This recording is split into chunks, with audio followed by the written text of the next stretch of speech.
21শে August grenade হামলা মামলায় তারেক রহমান সহ সব আসামি খালাস। একজনের স্বীকারোক্তিতে দণ্ড দেওয়া যায় না বলছে আপিল বিভাগ। সর্বোচ্চ আদালতের মাধ্যমে প্রমাণিত হয়েছে জনাব তারেক রহমান সাহেব নির্দোষ এবং তিনি খালাস পেয়েছেন।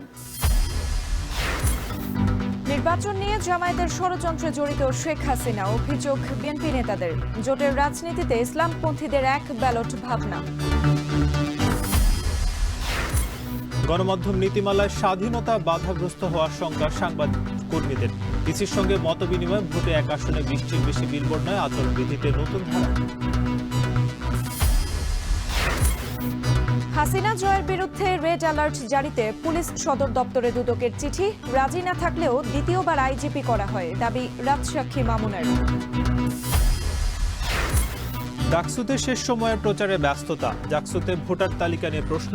ডাকসুতে আপত্তিকর মন্তব্যের জেরে ছাত্রদল নেতা বহিষ্কার মামলা।